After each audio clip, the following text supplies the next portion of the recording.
Hello everyone, myself Dattatreya. Welcome to Smiley Satvik YouTube channel. So మనం ఇవాళ ఈ video నుంచి ఇంజనీరింగ్ టాపిక్స్ డిస్కస్ చేయబోతున్నాం. So mainly important topics of engineering or digital electronics. So మనం first digital electronics అనే సబ్జెక్ట్తో start చేస్తాం. మెయిన్గా digital electronics అనే సబ్జెక్ట్లో మనం బాగా నేర్చుకోవాల్సిన ఫస్ట్ అండ్ ఫార్మోస్ట్ కాన్సెప్ట్ ఏంటంటే K-MAP అనే కాన్సెప్ట్. సో మనం K-MAPని మనం ఎలా డ్రా చేయాలి, ఎలా ఇంప్లిమెంట్ చేయాలి, దానికి తెలియాల్సిన బేసిక్స్ ఇలాంటివన్నీ కూడా నేర్చుకుందాం ఇప్పుడు. So let us we're going to understand about K-MAPs in digital electronics. So actually you need to learn what is digital electronics. దానికి ఇంట్రొడక్షన్ మీకు తెలియాలి. ఫస్ట్ అందులో డిజిటల్ ఎలక్ట్రానిక్స్లో మనకు వేరియస్ టైప్స్ ఉంటాయి, లైక్ డిజిటల్ సర్క్యూట్స్, దాని యొక్క applications etcetera etcetera. So first digital circuits అంటే ఏంటి, మనకి ఎలా ఉపయోగపడతాయి, వాటిని ఎక్కడెక్కడ వాడతాం అనేది మనం ఫస్ట్ తెలుసుకోవాలి. డిజిటల్ సర్క్యూట్స్ అనేవి ఒక టైప్ ఆఫ్ ఎలక్ట్రానిక్ సర్క్యూట్స్. అవి డిజిటల్ సిగ్నల్స్తో మనం ఆపరేట్ చేస్తాం, which are represented by binary digits or bits. Binary bits అని తెలుసు కదా, 0 and 1. These circuits use logic gates to perform operations such as NAND or NOT. NAND, NOR and or NOT అనేవి logic gates అంటారు digital ఎలక్ట్రానిక్స్లో. ఇవి basic logic gates అన్నమాట. So ఈ 3 gates అనేవి మనకి బిల్డింగ్ బ్లాక్స్ కింద పనిచేస్తాయి డిజిటల్ సిస్టమ్స్కి, మనం వేరియస్ అప్లికేషన్స్ని బిల్డ్ చేయడానికి. అప్లికేషన్స్ అంటే ఏముంటాయి డిజిటల్ సర్క్యూట్స్ మీద, like computers, smart phones and digital appliances. ఇప్పుడు మనం అప్లికేషన్స్ ఆఫ్ డిజిటల్ సర్క్యూట్స్ చూద్దాం. ఇవి మనం చాలా వైడ్ రేంజ్లో అప్లికేషన్స్లో వాడతాము. In that basically we are using them in computers and processors, digital communication systems, consumer electronics and automotive electronics. Okay, next in this basically we need to understand about Boolean algebra basics. మనకి Boolean algebra basics అర్థమైతేనే మనం remaining concepts అనేవి నేర్చుకోగలం. So in this Boolean algebra basics we are going to learn about logic operators. Logic operators అనేవి various types ఉంటాయి. In that we are going to learn about AND operator, OR operator, NOT operator, XOR operator, NAND operator and NOR operator. In these operators you can see what is the use of this operator in the description given there, and the symbols used to represent them. Okay, AND operator ki manam use chesedi downward V symbol. Okay, OR operator ki manam use chesedi upward V symbol. NOT gate ki manam use chesedi negation antaru danni. Next XOR gate ki manam plus petti dani chuttu circle untadi annamata. Okay, in the same way remaining NAND and NOR gates kuda up and down arrows అనేవి use చేయబడతాయి. నా వాటి యొక్క truth tables మనం ఎలా వాడతాం అనేది ఇప్పుడు మనం చూద్దాం. So truth tables, suppose 2 inputs ఉన్నాయి అనుకుంటే, A and B అనేవి 2 ఇన్పుట్స్ అయితే మనకి వచ్చే 2 ఇన్పుట్స్ కాబట్టి మనకి అవుట్పుట్స్ ఎన్ని రావచ్చు, 2 power n కదా. సో 2 ఇన్పుట్స్ కాబట్టి 2 power 2 4 ఇన్పుట్స్ అనేవి మనకు వస్తాయి. సో డిజిటల్ ఎలక్ట్రానిక్స్లో 4 ఇన్పుట్స్ అంటే మనకి ఎలా వస్తాయి, 0 0 0 1 1 0 1 1. ఓకే, సో మనం ఎండ్ గేట్లో ఎప్పుడైతే చేస్తామో, ఎండ్ గేట్ అంటే ఏంటి, 1 1 అంటే ఇన్పుట్స్ రెండు హై అయితేనే హై అవుతుంది. ఓకేనా, మిగతావన్నీ కూడా జీరోస్ అవుతాయి. In the same way OR గేట్లో ఏంటి, ఇన్పుట్స్ రెండు 0 అంటే లో అయితే మాత్రమే ఆర్ గేట్లో మనకి 0 అవుతుంది. ఓకే, రిమైనింగ్ అన్నీ కూడా 1s. In the same way NOT గేట్లో ఏంటంటే మనకి ఇన్పుట్ చూసుకుంటే 0 0 ఉంది కాబట్టి నాట్ గేట్లో 1 వస్తుంది. అదే 0 1 చూస్తే 1 వస్తుంది, 1 0 చూస్తే 0, 1 1 చూస్తే 0. ఇది ఎలా వచ్చింది అంటే, in not gate we need to only check for 1 input because its logic gate is having only 1 input it need to take. Okay, so మనం తీసుకునే ఇన్పుట్ ఏమవుద్ది, ఓన్లీ ఏ ఇన్పుట్ మాత్రమే తీసుకుంటుంది. సో దీనికి ఆపోజిట్ నెంబర్ మాత్రమే ఉంటుంది. సో బైనరీ బిట్స్ అనేవి 0 and 1 అనేవి కాబట్టి, సో 0 అంటే 1 వస్తుంది, 0 అంటే 1 వచ్చింది, 1 అంటే 0, 1 అంటే 0 వస్తుంది. Okay, I hope you are clear. Next XOR gate అంటే ఏంటో తెలియాలి. XOR గేట్ అంటే రెండిటికి XOR చేయాలన్నమాట. I mean if suppose 2 inputs అనేవి 0 అయినా, ఐ మీన్ 2 ఇన్పుట్స్ అనేవి సేమ్ అయితే మనకి అవుట్పుట్ అనేది XOR గేట్లో 0 వస్తుంది. సో ఇప్పుడు మనం ఇక్కడ చూసుకుంటే 0 0 అన్న 1 1 అన్న సేమ్ ఇన్పుట్స్ కాబట్టి ఆ వాటి ప్లేసెస్లో మనకి XOR అవుట్పుట్ అనేది 0 వచ్చింది.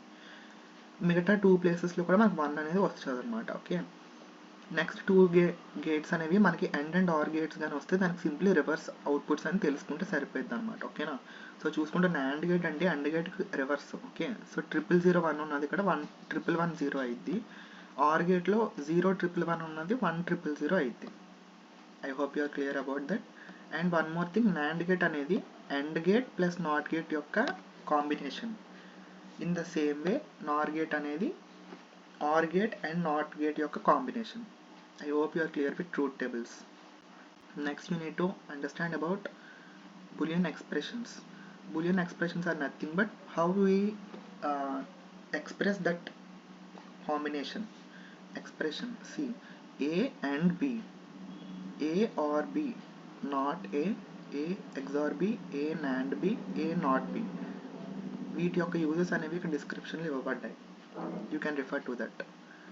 Next we need to discuss about logic gates and their truth tables in brief.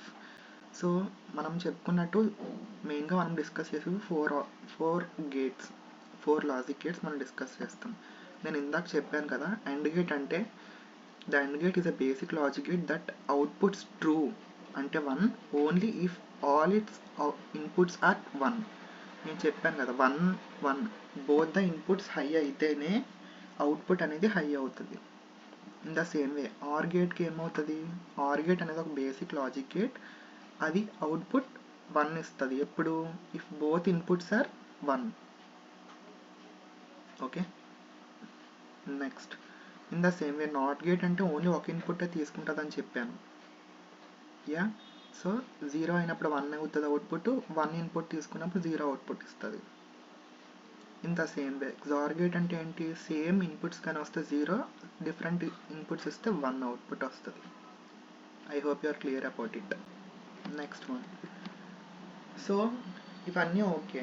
Next మనం నేర్చుకునే టాపిక్ అనేది బూలియన్ ఎక్స్ప్రెషన్స్. వీటిని ఎలా సింప్లిఫై చేస్తాం, ఐ మీన్ ఎలా సాల్వ్ చేస్తాం అనేది నేర్చుకోబోతున్నాం. Basically in digital electronics Boolean expressions are used to represent and manipulate logical values. Okay, so మనం ఇందులో నేర్చుకునేవి టెక్నిక్స్ అనేవి కొన్ని ఉంటాయి, ఆల్జీబ్రిక్ టెక్నిక్స్ అనేవి, such as factoring, distribution and simplification rules. Simplification rules అనేవి nothing but we need to apply Boolean algebra such as De Morgan laws, identity laws and complement laws to simplify the expression.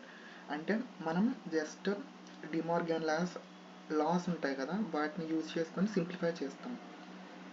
In the same way remaining 2 కూడా, factoring అంటే identifying the common terms or factors in the expression and factoring them to simplify the expression. If suppose any common terms అనేవి మనకి ఇచ్చిన Boolean ఎక్స్ప్రెషన్లో ఉంటే వాటిని sort out చేసి same ఉన్నవి బయట రాసుకుంటాం అనమాట. ఓకే, నెక్స్ట్ డిస్ట్రిబ్యూషన్ అంటే apply the distributive property to expand or distribute terms in the expression. అర్థమైంది అనుకుంటా, డిస్ట్రిబ్యూటివ్ ప్రాపర్టీ అనేది మనం యూజ్ చేస్తాం డిస్ట్రిబ్యూషన్లో. Okay, next one, now here is what we need to understand about in this digital electronics. What are K-maps? Introduction to K-map అనేది మనం ఇప్పుడు నేర్చుకోబోతున్నాం. Purpose of K-map అంటే ఏంటి, దాన్ని ఏమని పిలుస్తారు, K-map is also called as Karnaugh map. Okay, అంటే ఏంటి, is a graphical method used to simplify Boolean functions. ఇచ్చిన బూలియన్ ఫంక్షన్ని మనం సింప్లిఫై చేయడానికి యూస్ అవుతుంది K-map అనేది. ఓకే, సో దాని యొక్క బెనిఫిట్స్ ఏంటి, K-map అనేవి బెనిఫిట్స్ ఏంటంటే 3 ఉంటాయి. 1 is for simplicity and 1 is for efficiency and 1 is for visualisation. సింప్లిసిటీలో K-map అనేది మన విజువల్ రిప్రజెంటేషన్ యూజ్ చేసుకొని సింప్లిఫై చేయవచ్చు ప్రాసెస్ని by grouping min terms. Okay, next efficiency అనేది మన సర్క్యూట్ యొక్క కాంప్లెక్సిటీని తగ్గించుకోవడానికి, ఎఫిషియన్సీ పెంచుకోవడానికి మనం K-map అనేది బాగా బెనిఫిట్ అవుతుంది మనకి. నెక్స్ట్ విజువలైజేషన్, మనం జస్ట్ విజువలైజ్ చేసుకొని కూడా మనం K-map తాలూకా బెనిఫిట్ని పొందొచ్చు. ఓకే, నెక్స్ట్ K-mapని ఎలా కన్స్ట్రక్ట్ చేస్తాం అనేది ఇప్పుడు చూద్దాం. నేను ఆల్రెడీ చెప్పాను K-map is nothing but Karnaugh map అని కూడా పిలుస్తారు. Depending upon the function inputs ఎన్ని ఫంక్షన్ ఇన్పుట్స్ అయితే ఇస్తారో దాన్ని బట్టి K-map అనే ఒక గ్రిడ్ అయితే మనం గీసుకోవాల్సి ఉంటుంది. సో నేను ఈ వీడియోలో 2 and 3 K-map గురించి చెప్తున్నాను. ఓకే, సో ఫస్ట్ మనం ఇచ్చిన వాల్యూస్ని K-mapలో ఫిల్ చేస్తాం using zeros and ones use చేసుకొని. అలాగే గ్రూప్ ద వన్స్ అని స్టెప్ 3 ఉంది కదా, దీనిలో ఏం చేస్తారంటే సైజ్ ఆఫ్ పవర్ ఆఫ్ 2 రూల్ని యూజ్ చేసుకొని మన వన్స్ని గ్రూప్ చేస్తారనమాట. సో గ్రూప్ చేసినప్పుడు ఆ గ్రూప్లో అట్లీస్ట్ 1 1 కానీ 2 1s కానీ 4 1s కానీ 8 1s కానీ in the power of 2 rule ఉండాలి అనమాట. 1 2 4 8 16 32 in that way. I hope you understood. Next step 4 అనేది దాన్ని సింప్లిఫై చేయడానికి ఇచ్చిన ఎక్స్ప్రెషన్ని సింప్లిఫై చేయవచ్చు అనమాట, ఇచ్చిన ఫంక్షన్ని. చూద్దాం ఇది ఎలా చేయాలనేది నెక్స్ట్. సో ఫస్ట్ మనం గ్రూపింగ్ టర్మ్స్ చేసేటప్పుడు ఫస్ట్ ఐడెంటిఫైయింగ్ ఎడ్జెసెంట్ సెల్స్లో మనకి ఏదైతే ఎడ్జెసెంట్ సెల్స్లో ఏవైతే మనకి నెంబర్స్ ఉంటాయో వాటిని ఐడెంటిఫై చేసి మనం ఫస్ట్ ఐడెంటిఫై చేయాలి. తర్వాత నేను చెప్పినట్టు గ్రూపింగ్ ప్రాసెస్ చేయాలి. గ్రూపింగ్ ప్రాసెస్లో ఏం చేయాలి, పవర్ ఆఫ్ 2 నెంబర్ అనేది యూజ్ చేసుకోవాలి. 1 2 4 8 అనే ఆర్డర్లో మాత్రమే నెంబర్స్ ఉన్నవి తీసుకోవాలి. అలాగే లార్జెస్ట్ గ్రూప్ ఉండేటట్టు చూసుకోవాలన్నమాట. ఓకేనా. Next so okay, already simplify చేయడానికి నేను లాజిక్ ఎలాంటిదో కూడా చెప్పాను. Identify the truth table. Next adjacent ones అనేవి గ్రూప్ చేయాలి in the form of 2's rule.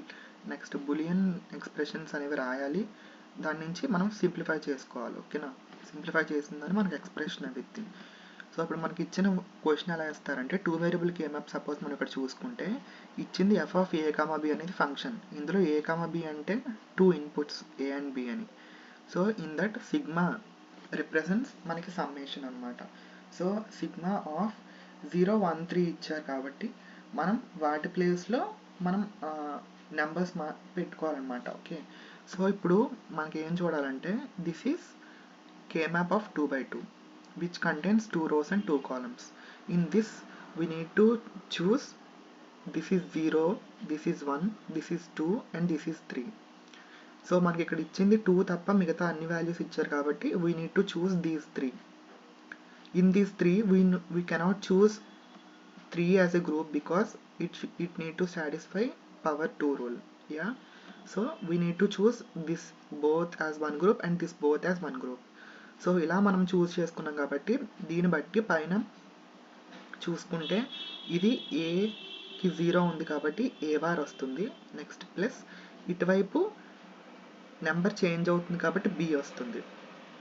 Okay, in the same way K-map of 3 variable ఏంటంటే ఇలాగా రెక్టాంగిల్ షేప్లో వస్తుంది with 2 rows and 4 columns. In this we need to represents like 0 1 and last నుంచి 2 3 4 5 and 6 7. I hope you understood.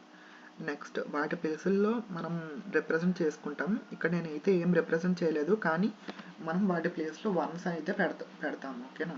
So మనం largest group select చేసుకోవాలి కాబట్టి ఇక్కడ అంతా 4 1s ఉన్నాయి దగ్గర. సో ఇదంతా కలిపి ఒక గ్రూప్ కింద తీసుకుంటాం. ఓకే, ఇన్ ద సేమ్ వే ఇక్కడ ఒక 1 ఇక్కడ ఒక 1 మిగిలిపోయింది కాబట్టి ఈ రెండింటిని కలిపి ఒక పేర్ చేసాం, ఈ రెండింటిని కలిపి ఒక పేర్ చేసాం. సో లార్జెస్ట్ పాసిబుల్ గ్రూప్స్ అయితే మనకు ఫామ్ అయినాయి కదా.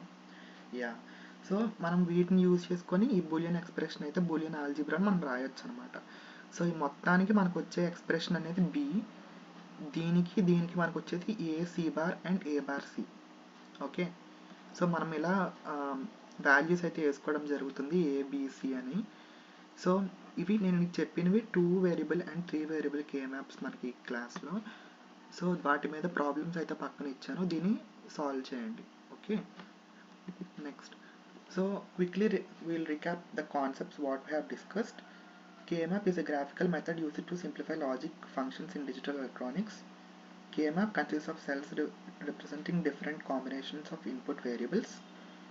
The goal of K-map is to identify groups of adjacent cells with same output value called minterms or maxterms. Minterms అని AND ఆపరేషన్ చేసినప్పుడు అంటారు, maxterms అని OR ఆపరేషన్ చేసినప్పుడు అంటారు. ఇంపార్టెన్స్ ఆఫ్ K-map అంటే ఏంటి చూద్దాం. K-map simplifies complex logic functions, making them easier to understand and implement. Okay, Next, KMAP reduces the number of logic gates and improves circuit efficiency. As I have said, same points are here. I hope you understood the use of KMAP, and thank you. Please subscribe to my YouTube channel if you are new to this channel. Thank you. Bye.